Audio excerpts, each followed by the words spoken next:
Hey y'all, it's Kim and welcome back or welcome to my channel if it's your first time here. I want to first apologize for my absence last week. I was still under the weather, so I thought I'd better take a break for a bit and try to recover. So that's what I did, and I'm feeling a little bit better. Still have a little bit of a cough and a little bit of congestion going on, but I'm ready to get back to it. I do want to say that even though I didn't record my activity last week, I did physically stuff my envelopes, so I'll go over what I added and where in just a bit. But before I get started, do me a favor and hit the like and subscribe buttons and be sure to hit the bell to receive notifications each time I post a new video. This week I've got a total of $294.74 ready to assign, and I'm ready to go ahead and get started with that. As in previous weeks, I'm going to start with my sinking funds. So last week I only added, and this week I'm going to be only adding to my groceries and gas categories. But I added to my grocery category the regular $50 last week, and I didn't end up touching any of it. So I started the week off with $137.07, and I currently have $137.07 in that envelope. I'm going to go ahead and add my $50 for this week. So that's going to give me $187.07. In my gas category, my gas envelope, I added $25 last week and that gave me $77. I spent $33 on gas, so that took me down to $44. So that's what I currently have in that envelope. I'm going to add $25 and that's going to give me $69 available to spend this week for gas. Now, I don't anticipate having to spend any money for food this week at all. So I'm hoping to still have that same $187.07 by the end of this week. But I know for a fact that I'm going to end up having to put gas in the car. In fact, I'm going to have to put gas in the car tomorrow. So that $69 will definitely be reduced by the next time I record a video. So moving on to savings challenges. Last week, I only contributed to the 52-week savings challenge, the $10 savings challenge, and the penny savings challenge. So 52-week savings challenge, of course, since I'm doing that one in reverse, I ended up contributing $46 to that one. The $10 savings challenge is $10 every week, so I put $10 in. And for the penny savings challenge, I added $3. This week, I'm going to be adding $45 to the 52-week savings challenge. I'm going to be adding my $10 for this week in the $10 weekly savings challenge. And then for the month of February, for the penny savings challenge overall, I should be putting $12.74 in, hence the 74 cents up in the ready to assign area. So I'm going to be putting $4.74 in the penny savings challenge. Okay, so I'm going to go ahead and skip some of these and come down to this one. I'm going to give her the amount and see what number she comes up with. And I think I'm going to short it a little bit because I don't want her to hit it too high. So let's see. I think I'm going to just ask her to give me a number between 1 and 100. Let's see. Alexa, pick a number between 1 and 100. Here's a number between 1 and 100. It's 76. Nice. So she picked 76. I'm going to go ahead and add, I think I'm going to skip Pampernate Easy and Just Between Friends this time. And I'm also going to skip the I Deserve the World Savings Challenge. I'm going to put $20 in the Christmas Savings Challenge, and then I'll put everything else in the Generational Wealth Savings Challenge. The reason that I want to beef up the Generational Wealth Savings Challenge is because, and sorry, I don't know if you saw that, but the top shows now all money has been assigned. So the reason I want to beef up the Generational Wealth Savings Challenge is because I've got a Roth IRA account that I've been having for a long, long time.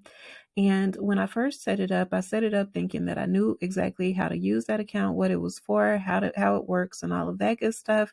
I set it up and I made my initial contribution. And back then I was able to open it up. I don't know how they function today, what the initial contribution has to be in any of them today. But back then I only had to put $50 in. So that's what I did. I put $50 in. And then I let 6 months pass and I was finally ready to set the account up for auto deposit. So I was going to have money drafted from my checking account each month to put into the Roth IRA account. But I thought I would call first just to confirm that I knew what I was doing before doing it. And when I spoke with the representative at the bank, she told me that I had it all wrong. So I ended up kind of freaking out. I decided I didn't want to touch that account anymore ever again. So it literally has been sitting there for years with the same $50 and whatever earnings. I think it's probably at $56 right now. And it's just been sitting there for years. I've not touched it at all. It turns out that the person that I spoke with was not giving me correct information. At the end of the day, she was getting my Roth IRA account confused with a traditional IRA account. So my whole thought process in setting it up was I had been laid off for 7 months at one point, and during that 7 month period, it was the scariest time of my life because I had just bought my house. So I had a mortgage, not rent, not something where I was just stuck in a 6 month or a year lease, but a 30-year mortgage. And so I'm just bought my house and I get laid off and don't know where my next paycheck is coming from or even when. Thankfully for me, I had a decent severance package when I got laid off, and so I was able to live on that. But 7 months with no job and you don't know when you're actually going to get one is a pretty scary thought when you didn't choose the situation or the circumstances.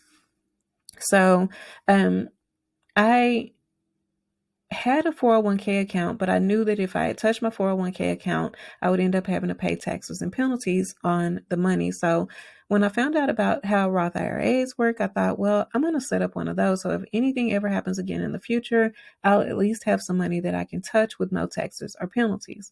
In my mind, a Roth IRA was something that I could make contributions into. And because I was making the contributions after taxes, I could touch my contributions at any time. I just couldn't touch my earnings without taxes or penalty. Turns out I was right. But when I spoke with the lady, she said, no, if you pull anything out at any point in time before the age of 59 and a half, you have to pay taxes or penalties.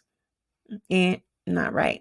So now, me being older, knowing better about how the account works, and me taking a genuine interest in trying to start preparing myself for a decent retirement, if at all possible, I'm ready to start making contributions into it again. So I did my research again just to be sure that, again, what I was thinking was accurate, and it is. I can touch my contributions at any time. My earnings, I would have had to pay penalty and taxes on them had my account been younger than 5 years, and had I been trying to touch my money before the age of 59 and a half.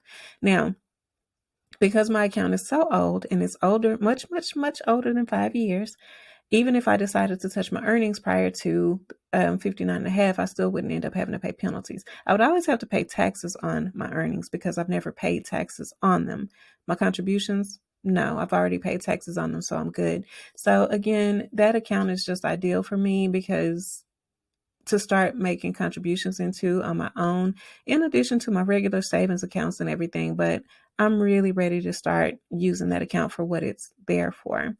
I don't know why it scared me so much to think it was going to be used like a traditional IRA, to the point where I just opted not to touch it, because ideally, when you have an IRA account or any type of retirement account, the goal should be not to touch it ultimately. So I don't know why I freaked out so much when I found out I couldn't touch my earnings. I think it was just that shell shock of being laid off and not having control of anything. But at any rate, again, I'm ready to start using it. And so the generational wealth savings challenge will be one of those things that I use to help beef it up a little bit and give me some money to put into it. In addition to, as I mentioned in previous videos, stocks. So I want to have enough money in that savings challenge, hopefully, to where I feel comfortable kind of splitting between the two, stocks and my IRA. I think what's going to end up happening with the Ask Alexa Savings Challenge at the end of the day is I'm going to end up taking some, if not all of that, and putting it towards my retirement. But we'll see. So yeah. Overall, though, for my saving, I know I've said this before, but I really am just sort of proud of where I am at this point, because so far for the year of 2022, and we're just 2 months in, about to go into the third month, I've already got over $1,600. And I know some of that is my sinking funds. Actually, this 348.58 is what's in sinking funds, but that still means that I've got almost $1,300 available for just my savings. So that's still a pretty good amount for the first 2 months of the year, considering the fact that if I weren't focused on these savings challenges, I don't think I would have this. I know I would have spent it on something, spent more of it. I may have a little bit of it, but I know that I would have spent some of it on something that I probably wouldn't even have anything to show for. So patting myself on the back there. But anyway, I'm going to go ahead and end this video. Sorry to talk your ears off about the IRA situation, but I'm just happy to start having some focus in regards to what I'm going to be doing with my savings challenge money when the year is said and done. So, yeah.